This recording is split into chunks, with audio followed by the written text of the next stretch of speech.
Só as peças da Avalon Joias podem trazer elegância e sofisticação para todas as suas ocasiões. A Avalon Joias é a melhor maneira de comprar semi-joias online com segurança e qualidade. Temos conjuntos, colares, anéis, brincos e uma variedade de acessórios que você vai adorar, é irresistível. Eu estou usando o meu sempre, agora só falta você. Para comprar é fácil, basta acessar www.avalonjoias.com.br. Eu espero a sua visita.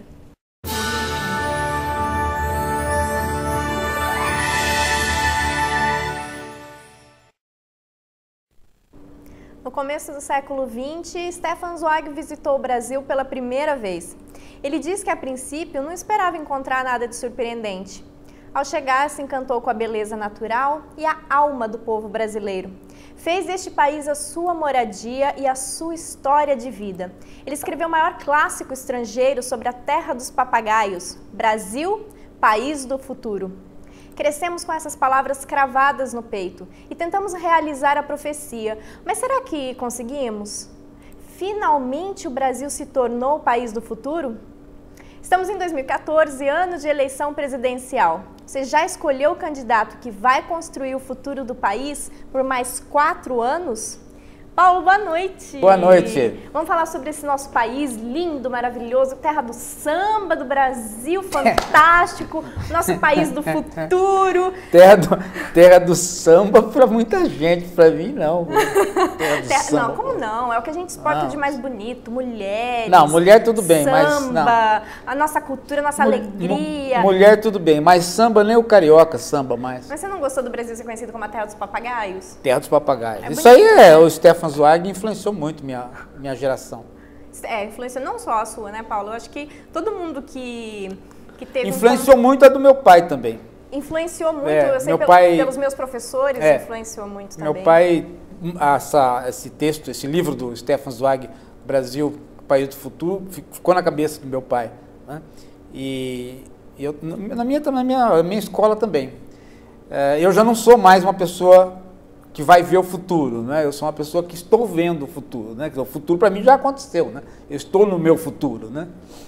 Então eu posso fazer uma avaliação do que era o futuro e do que virou a realidade de hoje. Eu tenho essa condição, né? Uhum. Os mais velhos têm essa condição, principalmente se os mais velhos viveram, né? Ficou lá num lugar escondido, não dá para ver. Eu acho que eu vivo numa fase interessante no Brasil, porque eu ouvi todo esse discurso do Brasil, país do futuro, e eu acompanhei todo esse desenvolvimento do Brasil. Você pegou o nosso futuro. Eu peguei o esperado futuro do Brasil, digamos assim, pelo menos eu creio que peguei, né? Agora, pensa bem, né? Assim, eu tenho 57 anos, não é 57, né? 57. Eu tenho 57, então... Veja só, né? Mas eu tô acordando para esses 57 agora, porque até pouco tempo eu achava que eu tinha só 30. Uhum. Então agora eu fico pensando, né? Puxa vida, né? No estado de São Paulo, de classe média, eu morei no centro de cidade sem asfalto, bebendo água do poço, sem geladeira e sem televisão, né? Quer dizer, uma pessoa de 57 anos, de classe média, no estado mais desenvolvido, viveu isso, né? Que é inconcebível para quem hoje, um jovem hoje, né? Imagina hoje você ficar 24 horas sem internet. Não, Paulo, eu acho que o grande crédito desse livro, não só pela parte histórica, eu acho fantástico. Você não conhece a história do Brasil, você quer conhecer a história do Brasil? Lê esse livro. É fantástico dizer que um estrangeiro vai dizer para você o que é a história do Brasil. Mas é muito bom, é muito detalhista, é muito bom para você entender um pouco sobre o Brasil. Mas o que eu gosto é o espanto do Zweig quando ele chega no Brasil. É o espanto de quem vem de um lugar já desenvolvido, mais civilizado. Sim. Ele vem da Europa para cá, fugido, mas ele chega aqui e encontra o quê? A possibilidade disso aqui se tornar uma nova Europa, porém... Sem os problemas da Europa, que a Europa estava enfrentando na época, que é a guerra. Mas para a gente começar a falar do livro, Paulo, sabe que a gente está trazendo aqui dicas de livros, tudo mais. Eu achei justo a gente fazer uma dica de livro sobre o livro do Brasil, País do Futuro. Então vou passar para vocês darem uma olhada. Brasil, um país do futuro, do Stefan Zweig, é um retrato do nosso país do início do século XX, sob a ótica de um estrangeiro que acabou se apaixonando e transformando este país aqui em sua moradia. O livro, que rapidamente se tornou um clássico mundial, é resultado de uma pesquisa e um olhar crítico do autor sobre o povo brasileiro e algumas regiões do país. Nele encontramos os encantos geográficos e as glórias históricas do seu passado. O livro é um olhar sobre o futuro do país do futuro. O autor lança poesia ao descrever cidades como São Paulo. Para representar a cidade de São Paulo, precisaria ser um pintor, diz o autor, pois não é o passado ou o presente que tornam São Paulo uma cidade tão fascinante, e sim o seu crescimento e o seu porvir, a rapidez da sua transformação vistos em câmera lenta. E, sobre o Rio de Janeiro... Fiquei fascinado e, ao mesmo tempo, estremeci. Pois não apenas me defrontei com uma das paisagens mais belas do mundo, essa combinação ímpar de mar e montanha, cidade e natureza tropical, mas ainda com um tipo completamente diferente de civilização.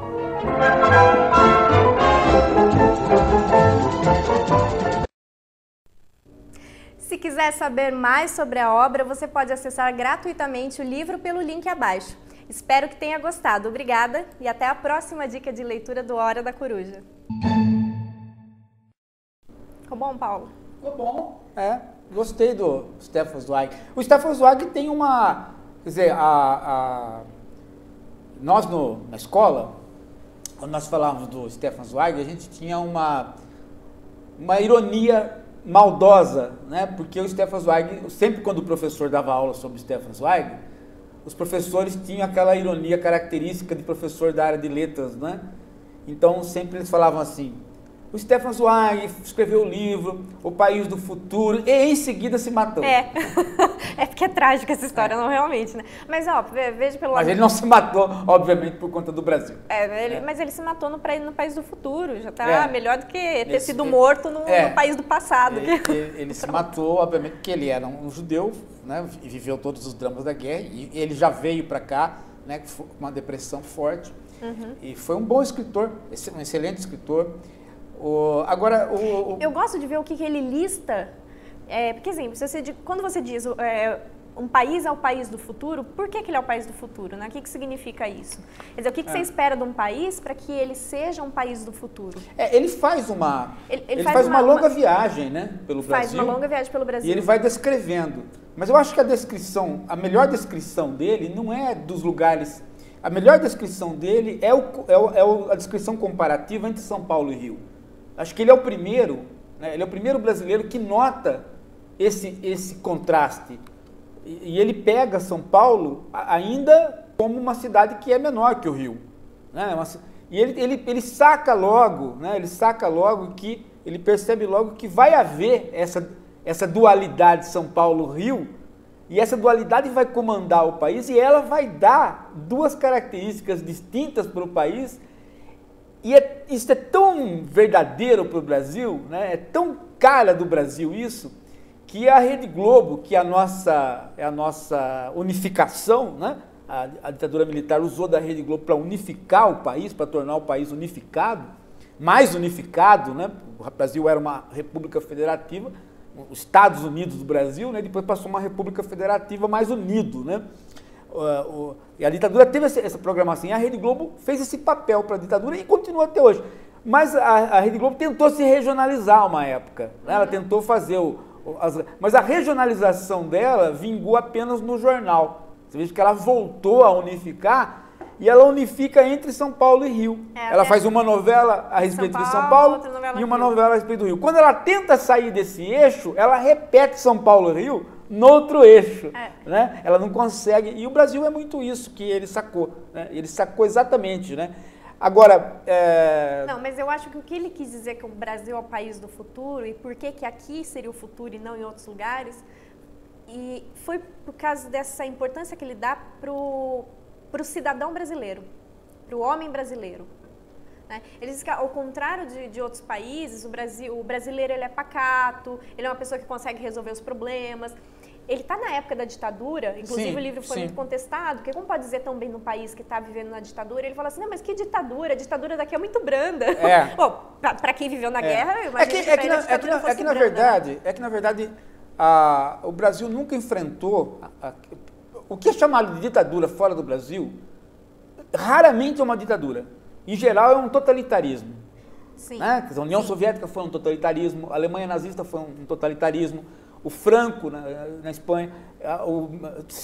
O totalitarismo caracteriza, né, a situação das ditaduras no exterior.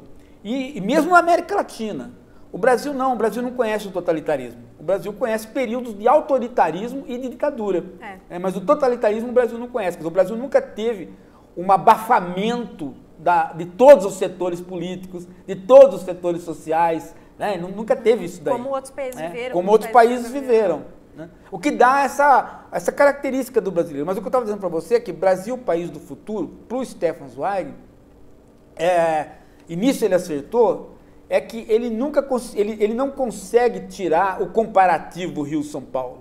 E ao não tirar o comparativo, ao manter Rio-São Paulo, né, como representantes díspares, ele caracteriza o Brasil como sendo um país que sempre vai ter, né, o brasileiro sempre vai ser no mínimo 2.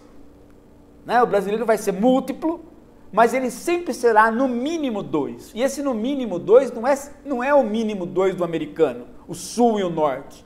Não é isso. São duas cidades muito próximas, São Paulo e Rio, a 400 quilômetros de distância. Né? Então não se trata dos Estados Unidos com a cultura do sul e a cultura do norte. Não se trata disso. São países diferentes. Você pode falar assim, os Estados Unidos é duplo. Não, os Estados Unidos é duplo como nação. Né? Nós não somos duplos como nação. Nós somos países nós somos duplo porque o brasileiro do Rio não é o brasileiro de São Paulo a 400 quilômetros de distância. E convivem. E mesmo convivendo, e mesmo trocando serviço, e mesmo com a ponte aérea, e mesmo com a Dutra lotada, São Paulo e Rio não se fundem, uma não fica igual à outra. Né? Não há essa possibilidade. Então, no mínimo 2.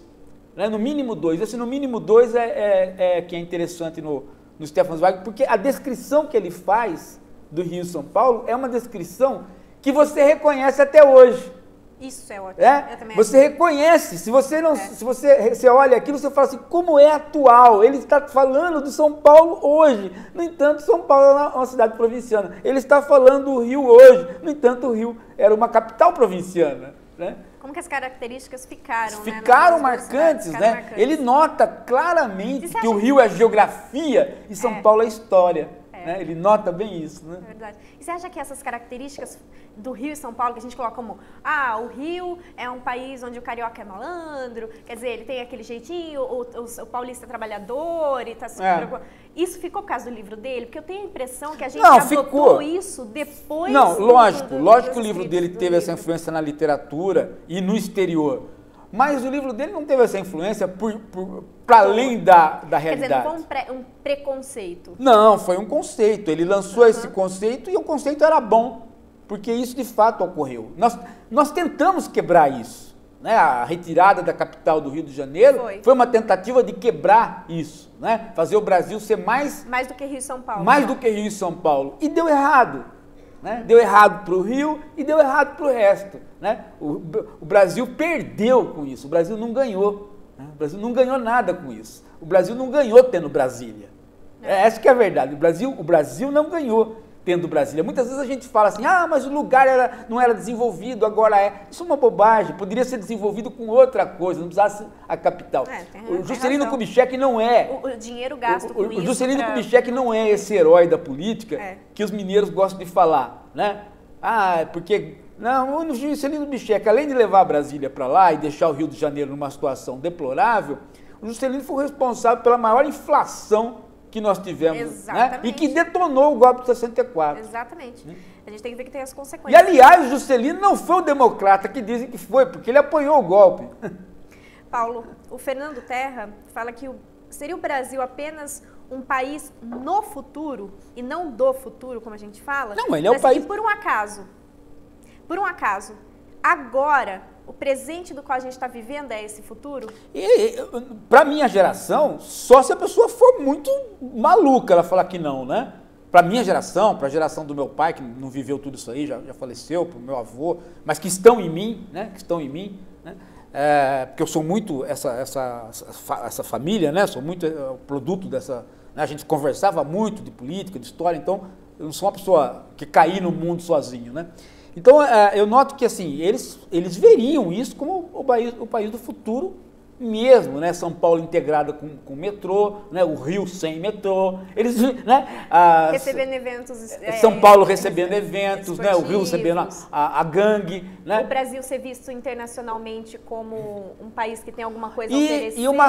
E uma coisa que seria o nosso futuro e que sempre nos incomodou, né? É que o Brasil não seria um país industrial, né? E isso que incomodou demais todo o Brasil e incomoda até hoje. Mas o futuro chegou para nós, no entanto, nós não somos um país industrial. Nesse exato momento, a indústria não está crescendo e nós não temos desemprego. O Stefan Zweig também acha que o Brasil vai se industrializar e transformar... Mas ia ser o celeiro do mundo. Mas ele fala, vai ser o celeiro do mundo, mas não vai ser um país industrial. Ele nunca apostou nisso. Eu não estou dizendo que ele era o Juca Chaves, porque o Juca Chaves ele falou outra coisa. A vocação do Brasil é a agricultura. Não, isso o Juca Chaves você não pode levar em consideração. O Juca, ele... É um gozador. É um gozador. Mas não é isso. Não é que a vocação do Brasil é isso. Né? Mas é que o Brasil, o potencial dele para a indústria, né, tem um problema grave, né, de base. Né? As coisas aqui não caminharam nesse sentido. E você tem uma dificuldade imensa de caminhar nesse sentido. Agora eu vou te falar o que a não ser que aconteça aí, você falou que hoje está uma manifestação na China por democracia, aí se vingar a democracia na China, aí já melhora um pouco para o nosso lado, porque o que emperra o Brasil hoje, né, de ter indústria, é o parque chinês com os maldito trabalho escravo deles, sem lei trabalhista, sem nada, arrebenta com o mundo todo. Né? Está arrebentando com a Europa. Está arrebentando com a Europa, vai arrebentando com a gente também. Você sabe o que Só não arrebenta com os Estados Unidos. O que era o país do futuro para mim? Eu sempre cresci com esse discurso de que o Brasil não ia para frente só porque ele era um país com grande desigualdade social. Então era o país dos opostos. Muitos pobres, pouquíssimos ricos e não existia. Nós chamávamos isso de Belíndia. A Belíndia, Belíndia, né? O Brasil é uma mistura de Bélgica com a Índia. Exatamente. Né? Então, para mim, o Brasil seria o país do futuro quando ele atingisse um país mais equilibrado, né? Onde a gente tirasse as pessoas da fome, da extrema pobreza e que pudesse continuar existindo os ricos e tudo mais, mas enfim, se as coisas ficassem um pouco mais democráticas, todo mundo pudesse participar um pouco da classe média, brincar ali de classe média. E Ike Batista que o diga, né? Ele tá brincando de classe média agora. Mas aí eu acho que esse discurso, quando o Lula veio com esse discurso, ele ganhou as eleições, ele conseguiu concretizar um pouco isso. Então, eu fiquei com a sensação de que o Brasil, ele está passando pelo futuro agora. Esse momento, começou com o Fernando Henrique, passa pelo Lula. Não é só, né? Quer dizer, na verdade, não é só o Fernando Henrique, o Lula, é a democracia. Quer dizer, se nós tivéssemos... Você acha que é um ganho da democracia? Sim, a questão é a democracia. Quer dizer, quando você tem democracia, você tem jeito de cobrar. Então, aqueles 20 anos da ditadura militar, a cobrança foi regionalizada.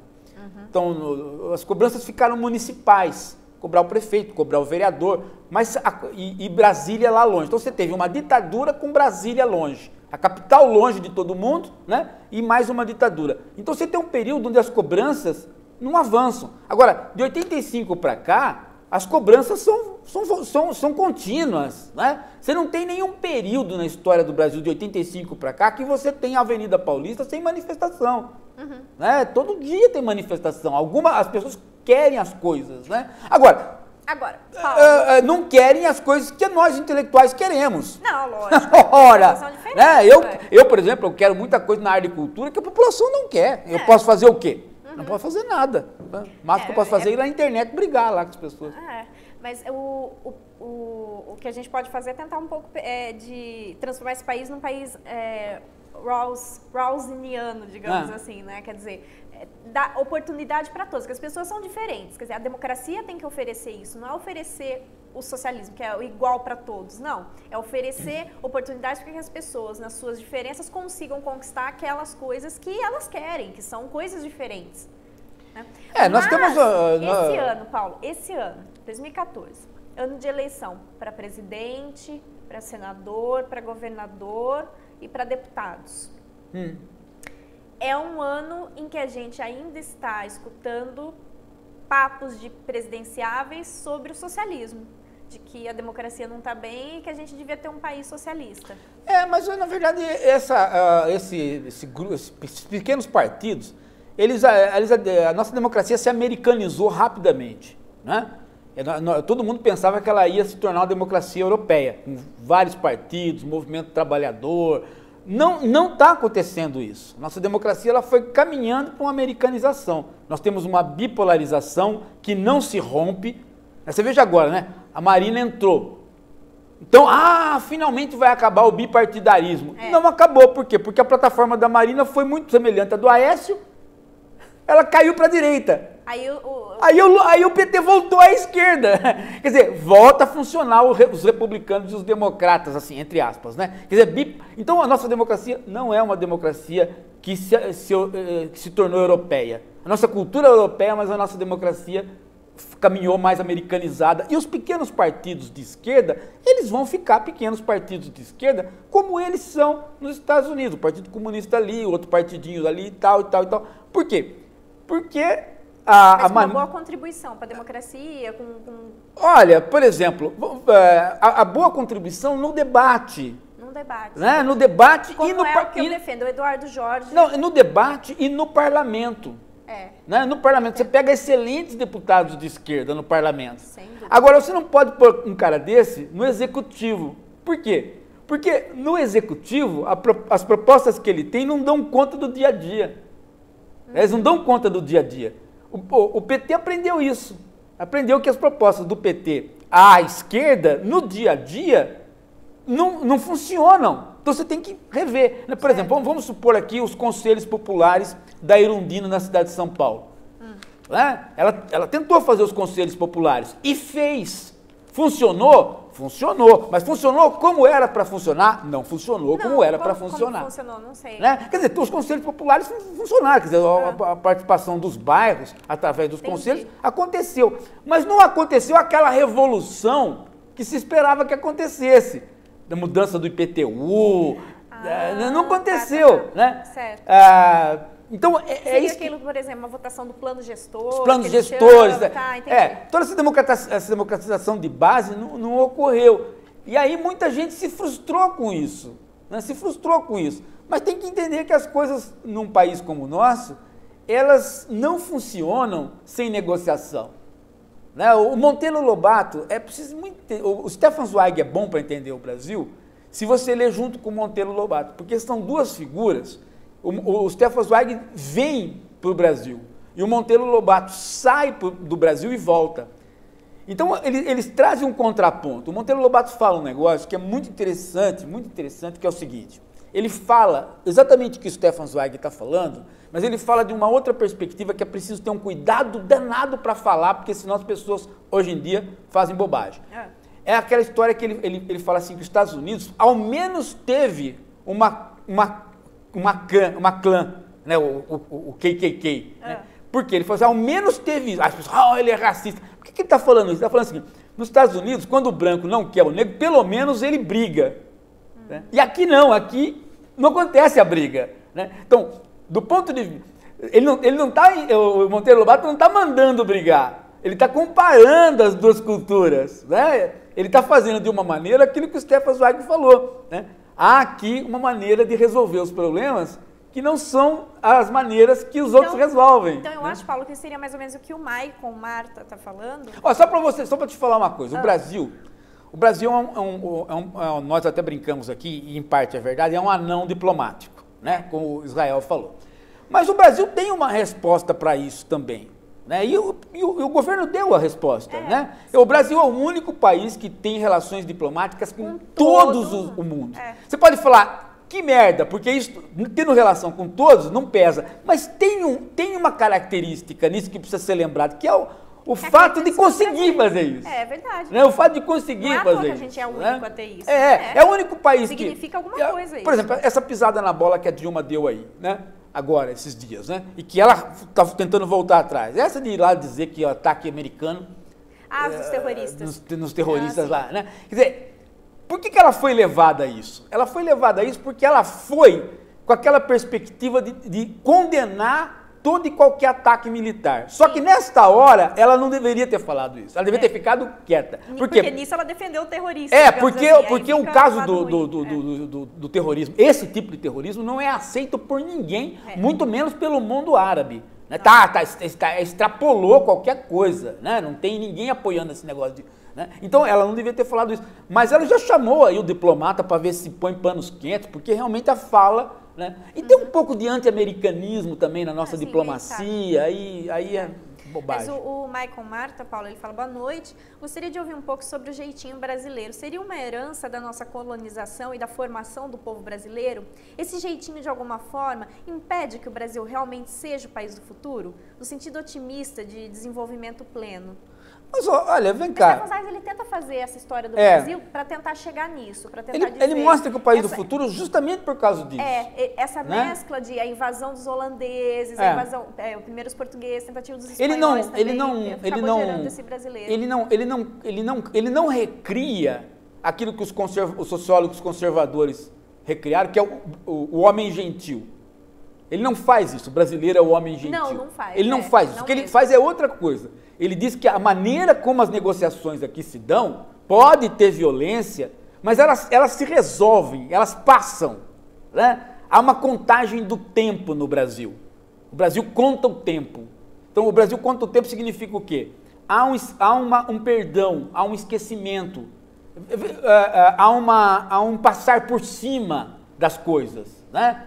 Você nota isso pela maneira como as coisas, pelo rancor. Como o rancor brasileiro é um rancor temporário. Né? Ele é temporário, ele é setorial, ele é capaz de perdão que nos outros povos... Você não vê isso no argentino. Não vê em lugar nenhum. Você não vê em lugar nenhum isso. Duas coisas, Stefan Zweig coloca isso e que eu concordo plenamente. Um é isso. A outra questão, nosso país a gente não tem grandes desgraças naturais, né? Nós vamos, quando ele falou... Mas não, mas agora vai recentemente começar a ter, porque o Brasil está desmatando e nós já estamos passando por isso. Quer dizer, a gente era realmente um país abençoado. Mas se você comparar com o mundo, a coisa é complicada, é melhor mesmo. É melhor né? mesmo. Eu estava lá em Oklahoma trabalhando, de repente tem que se esconder de um tornado, pô, né? E não a gente não conhece essas coisas aqui. Tudo bem, aí cai tudo, só não cai a internet.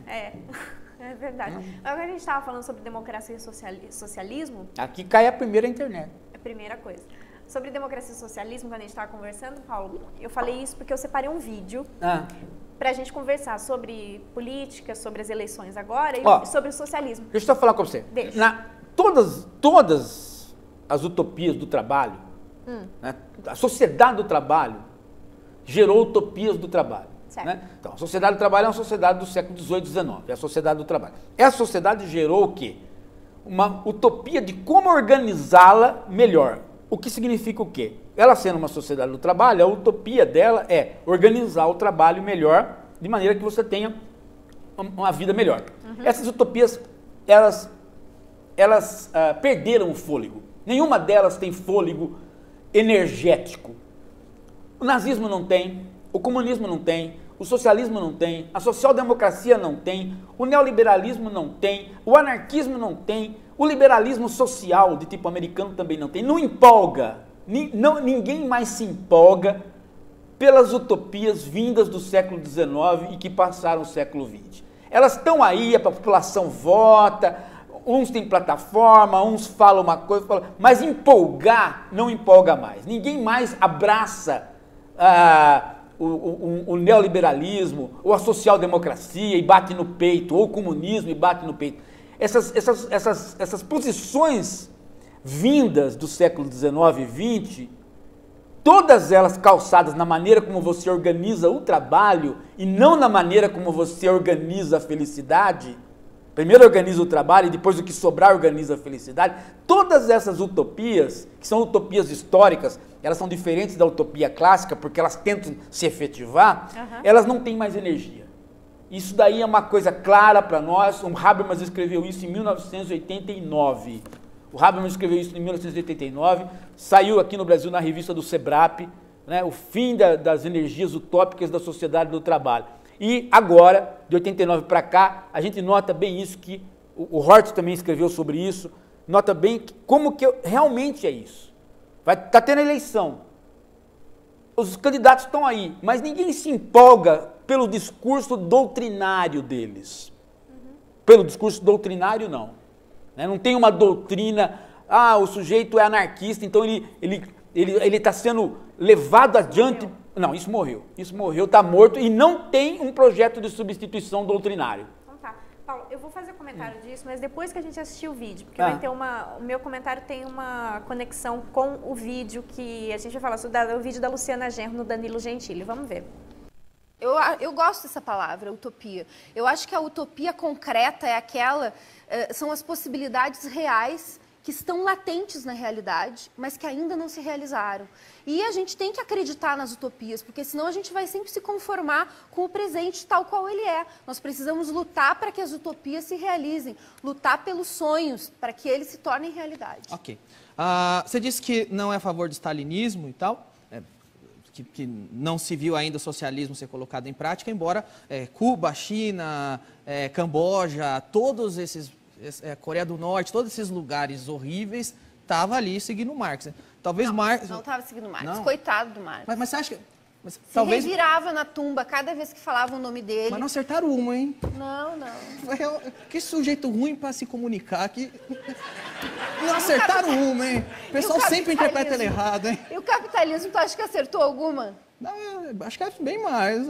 Acho que é bem mais. Porque tu tá numa situação privilegiada. Agora, se tu estivesse lá na ocupação que eu visitei hoje... Eu acho que Estados Unidos é melhor que a Coreia do Norte. Na ocupação Anchieta, lá onde o pessoal tá morando nos barracos, entendeu? Tu ia achar que o capitalismo fracassou também. É que se fosse um sistema comunista, eles não estariam morando no barraco, estariam sendo fuzilados no barraco. Mas isso não é comunismo, Danilo. Okay. Olha, se tu estudar um pouquinho, tu vai conhecer um pouco mais sobre o assunto.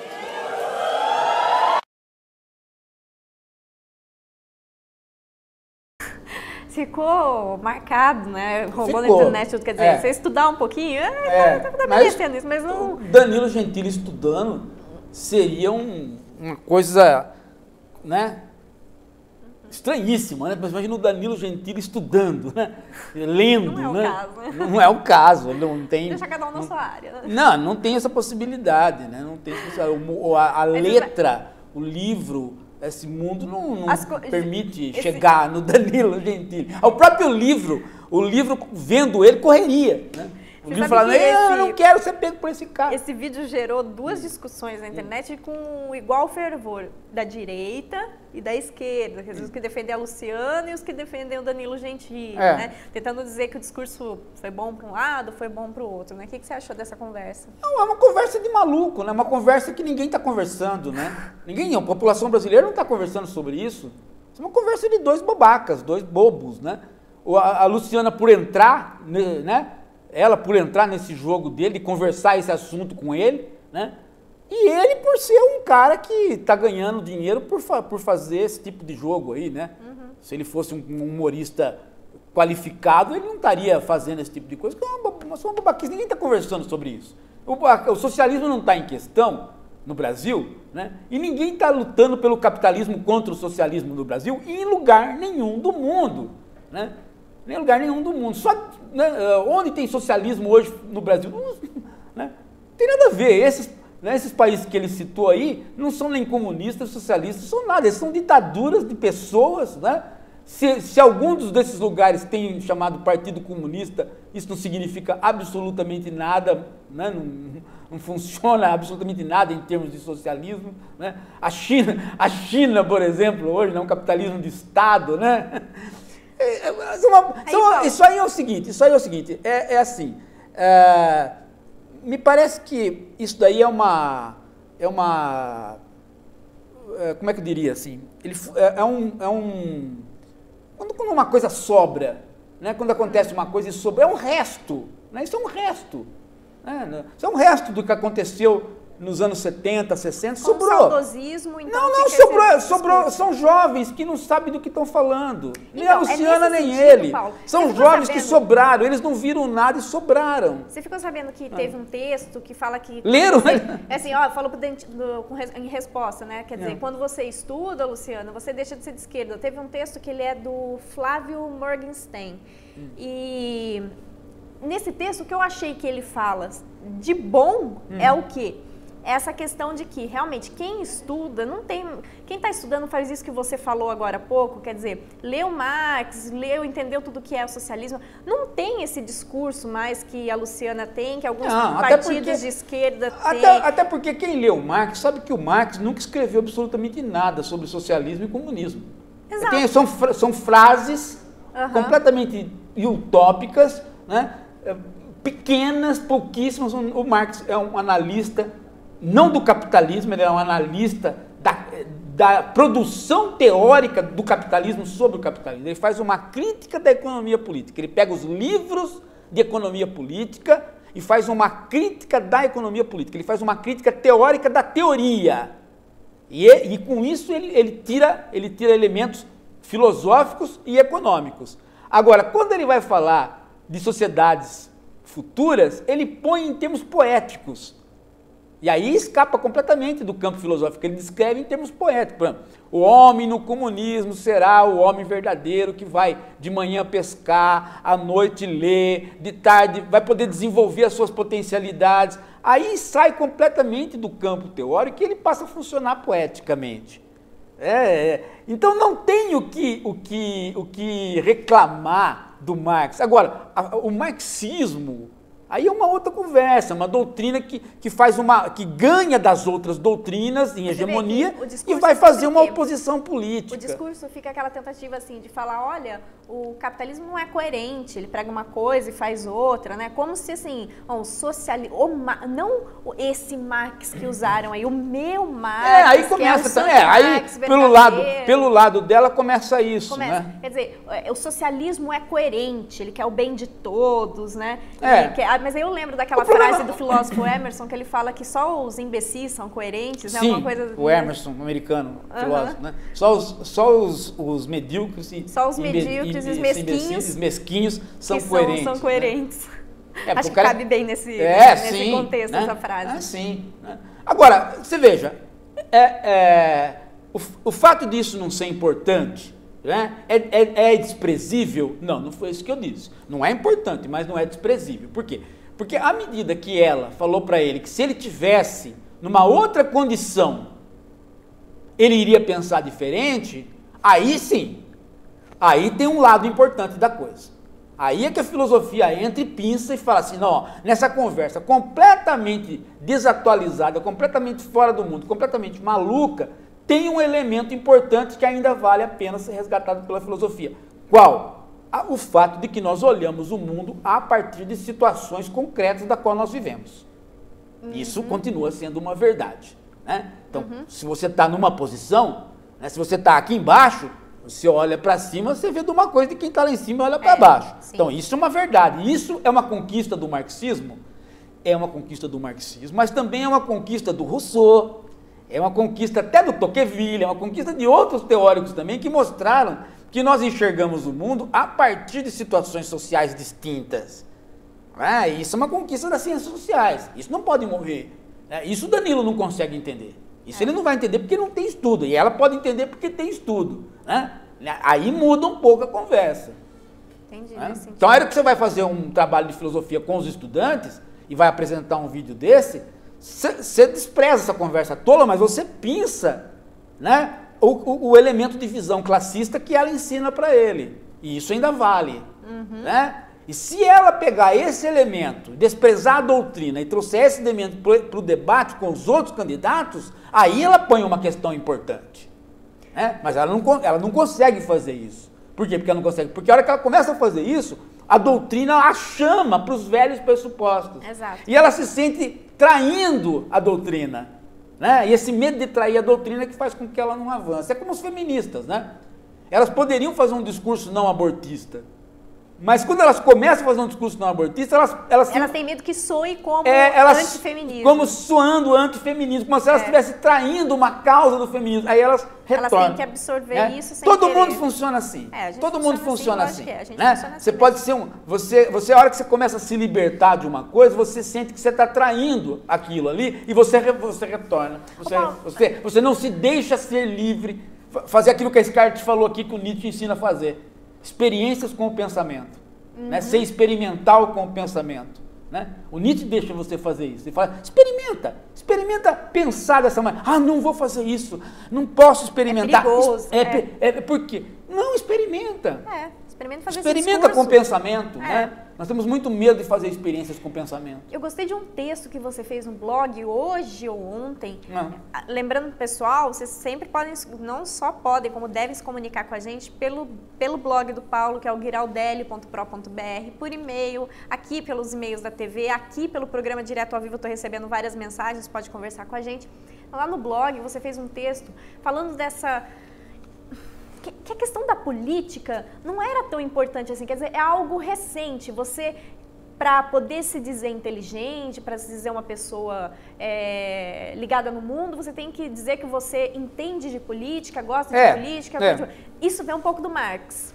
Isso vem de uma época, do final do século XIX, de metade do século XIX para cá, né? O século XVIII, tudo bem, já tem esse movimento, os iluministas, no século XIX, mas fundamentalmente isso cala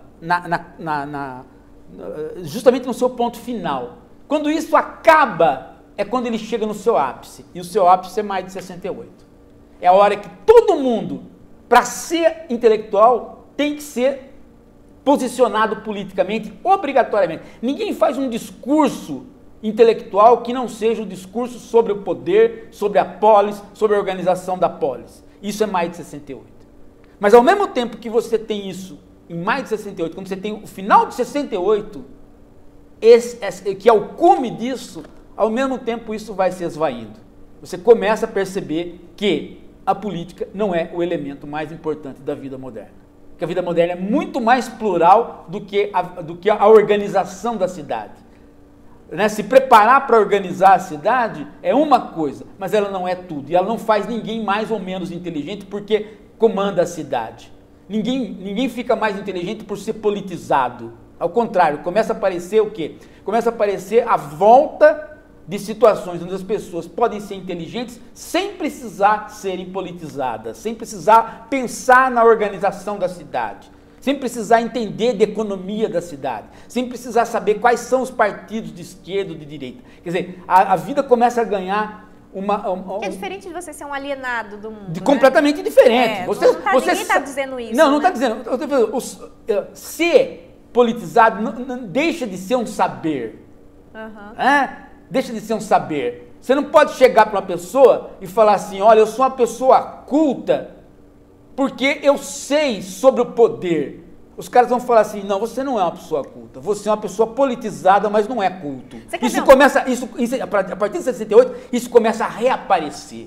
Você quer ver um discurso que a gente escuta muito na universidade? A gente fala para pessoa assim, não, isso que você está falando sobre problema X é um absurdo, que ridículo, você não leu sobre isso, você não estudou sobre isso. Aí a pessoa responde assim, como não? Eu sou de esquerda. Sim, isso... E daí que você é de esquerda? Se você é de esquerda, você é... Não, mas por quê? Porque ser de esquerda significa que eu sou intelectual. Não, mas agora está surgindo o oposto. Eu acho que é um pouco do que a Luciana usou nesse discurso não, mas agora cartada de que... Mas agora está surgindo o oposto. Que é a pessoa achar que ela é inteligente porque ela é de direita. Porque ela pode criticar as pessoas. Isso. Então, mas assim, tanto faz, né? Sendo direita ou esquerda. As pessoas usam essa bandeira, as pessoas estão tentando usar dessa bandeira da política ainda para querer dizer, eu sou de direita ou de esquerda, o que significa o quê? Eu sou uma pessoa culta, eu sou inteligente, eu entendo do mundo, eu tenho uma visão melhor que a sua. Imagina, nos Estados Unidos isso é chamado de... Quando alguém é politizado, é um adjetivo a mais. Então, um ator que faz críticas a Washington, porque lá eles não gostam de falar crítica a fulano de tal, Washington. fazem críticas ao Washington. A ou Casa seja, Branca. nem a Casa Branca, críticas ao Washington. Então, atores que fazem crítica ao Washington, eles são politizados. Isso não tem absolutamente nada a ver com a inteligência deles, com eles serem bons atores ou maus atores. Eles são politizados. Isso vale para todo mundo nos Estados Unidos hoje. É uma cultura pós-68. E os intelectuais e os filósofos também começam a funcionar assim. Um filósofo hoje, um filósofo tradicional, né, do tipo da Marilena Chauí, assim, que ela se põe como uma pessoa de esquerda e ela acha que porque ela se põe uma pessoa de esquerda ela é mais que os outros, ou o Pondé que acha que ele é mais que os outros porque ele se põe à direita, isso aí é completamente uma bobagem. Ninguém mais, depois de mais de 68, fala isso é cafona. Nossa, isso é cafona. O mais engraçado é que esse tipo de discurso tão presente... Falar cafona já é cafona também. É tão presente na sociedade que, eu não sei se você viu, né? Essa importância de você ser politizado é tão forte que hoje um moço atacou um hotel em Brasília, pegou um refém e ele se colocou como sendo um terrorista porque ele queria que a Dilma saísse do poder e ele queria que a ficha limpa realmente fosse colocada em prática. Quer dizer, ó que fantástico. Não, ele é um débil mental, ele é um maluco, mas aparece na televisão como um politizado. Senão não vale, tá? Ele é um maluco. Eu acho que ele é maluco. As armas eram até de brinquedo. Nos Estados Unidos ele seria tratado como um maluco. Aqui, ele precisa aparecer como um politizado. Daqui a pouco eu tenho certeza. Um politizado maluco. Porque precisa ter um terrorista no Brasil. Acabou de acontecer isso. Eu tenho certeza. Amanhã vai começar a surgir discursos do tipo assim... Olha, a juventude está desiludida com a política. Ele resolveu tirar a própria vida, tirar a vida do outro em favor da Dilma sair. Dilma, ninguém te quer mais no poder. Eu tô até esperando esse tipo de texto já para amanhã. Se descuidar, você vai ter pessoas à direita amanhã falando, né? O quanto a população, quanto houve a revolta, e fazendo apoio a ele. E outros falando, quer dizer, mas por que isso? Porque o nosso jornalismo, ele não é um jornalismo avançado, ele é um jornalismo babaca, que é um jornalismo igualzinho os professores universitários de esquerda e de direita. É um jornalismo tacanho, ruim. As pessoas que não ultrapassado eles não entenderam que o futuro do Não, para eles o futuro não aconteceu ainda. O Brasil não é o país do futuro para eles. Por quê? Porque eles não conseguem entender, né, que não tem mais nenhum filósofo de ponta se colocando assim. Os filósofos estão pensando em termos de longa duração. Né? Longa duração. Estudos antropológicos de longa duração. Entender a participação do homem, da natureza, o cosmos. Né? As pessoas estão noutra, mas os jornais ainda estão muito politizados, ainda eles dão muita importância para a doutrina política. Os jornalistas não têm filosofia no curso deles, eles têm política demais. Tá? Então, as pessoas começam a achar que, aqui nesse programa, o nosso ibope aumenta quando a gente fala de política aqui, no nosso programa. Por incrível que pareça, é um programa de filosofia, mas o dia que a gente começa a falar de política, aumenta. As pessoas acham que política é um saber. E não é um saber nenhum. Você ser politizado é ser um bunda mole a mais. Não te traz nada, não te revela nada. Olha, nada. Eu preciso ler isso aqui, isso que é ótimo.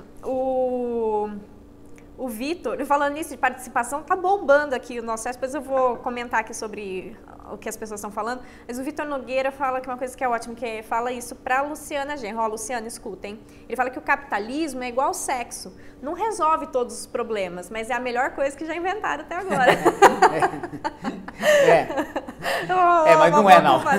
Mas diz pra ele que não é a melhor coisa que já inventaram até agora, tem coisa melhor que o capitalismo. E não é igual ao sexo. O sexo é melhor que o capitalismo. É melhor, eu também acho.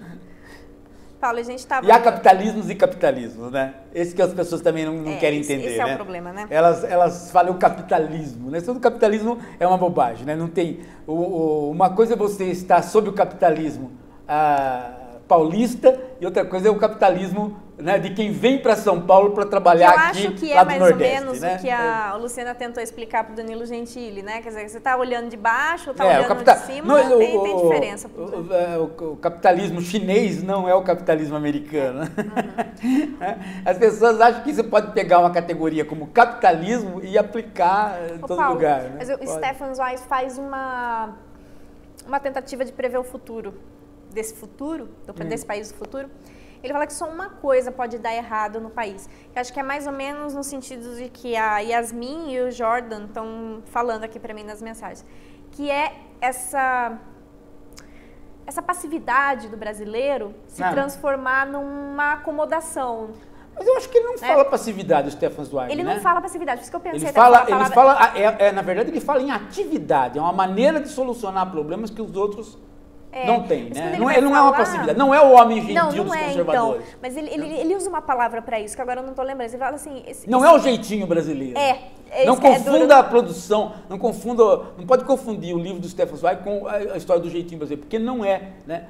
Mas não é o homem cordato, né? Não é o homem cordial, não é isso, né? É uma capacidade de negociação e de perdão, né? De não... Que não existe em outras culturas. Que não existe em outras culturas. O que eu quero dizer é o seguinte, vou dar uma explicação bem clara para você. A cultura brasileira é uma cultura que você vê bem isso quando você se afasta um pouco dela, né? Você se afasta um pouco da cultura e você vai para a Argentina ou para o Uruguai. Você não precisa ir longe. Só de se você atravessar a fronteira aqui, você já percebe uma certa marca do tipo assim. Você chega para um cara, né? Ainda que a Argentina hoje já seja diferente, mas você chega para um cara, um gaúcho da fronteira, ou um argentino ali na fronteira, e você senta num bar e olha para ele. Olhou uma vez, olhou duas. Na terceira vez que você olhar, ele levanta e vem perguntar o que você está olhando. O que você está olhando, meu? Entendeu? Isso tem no exterior e não tem no Brasil, né?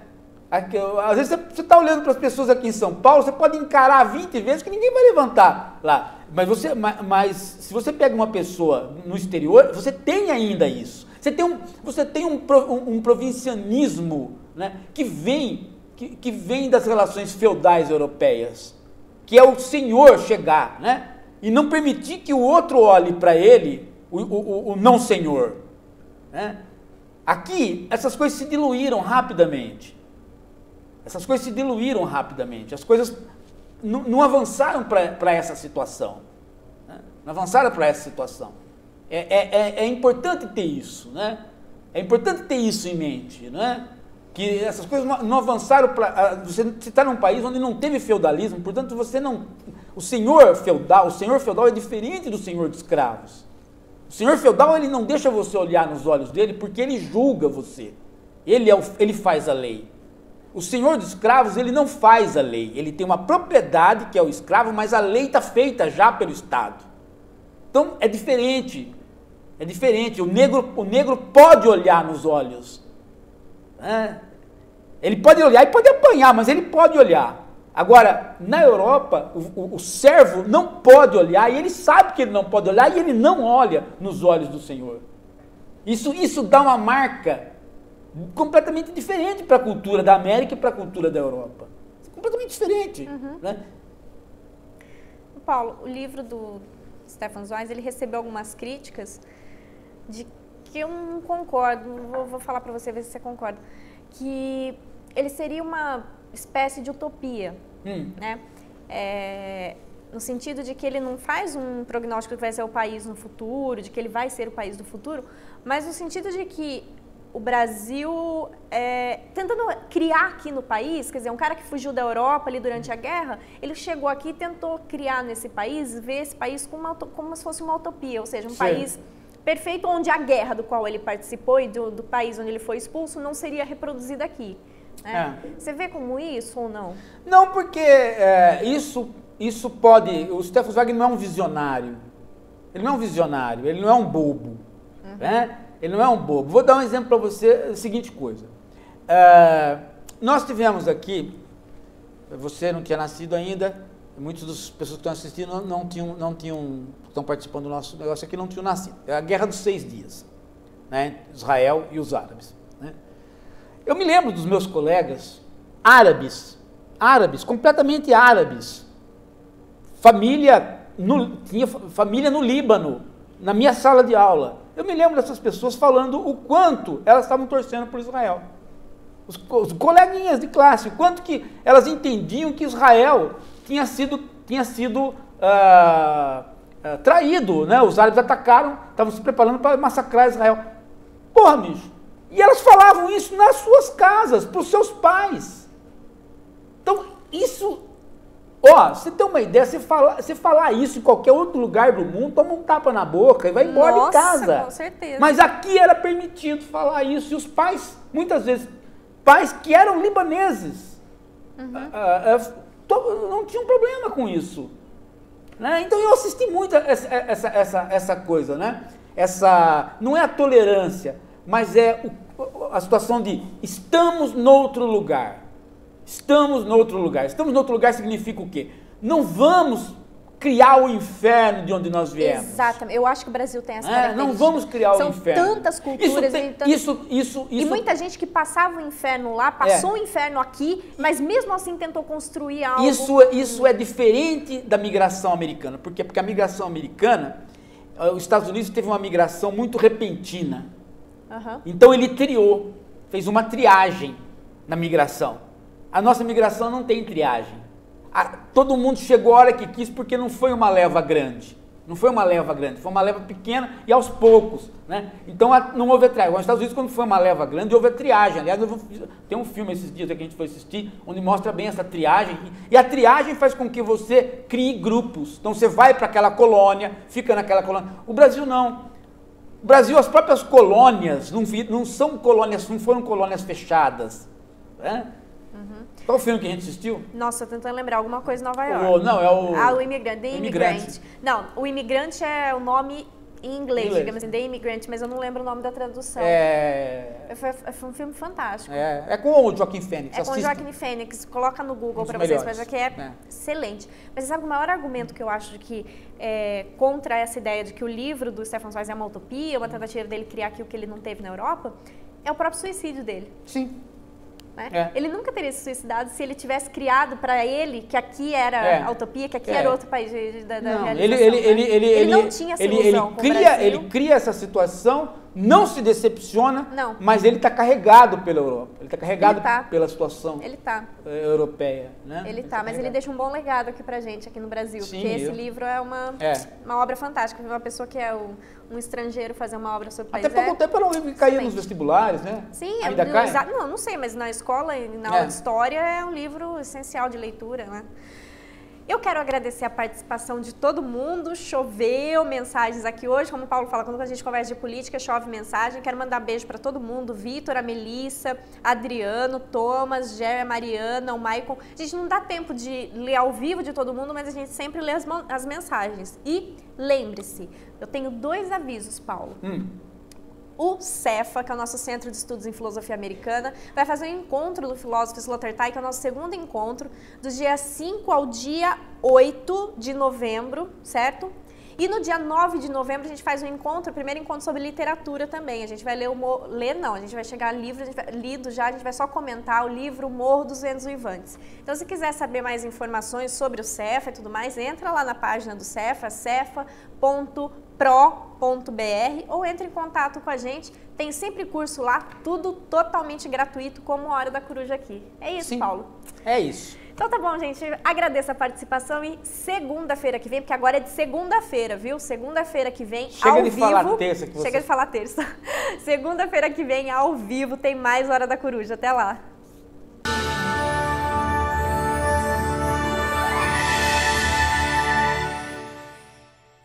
O Hora da Coruja terminou aqui, mas os seus estudos não precisam parar. Você pode adquirir o novo livro do filósofo Paulo Giraldelli Jr., A Filosofia como Crítica da Cultura. Nele você vai encontrar temas muito interessantes sobre a televisão brasileira, a sociedade e a cultura, como o Big Brother Brasil, o Pica-Pau e muitos outros assuntos. Você pode pedir o livro diretamente para o livreiro da sua preferência ou então acessar o site de qualquer editora do país. Com certeza eles já têm.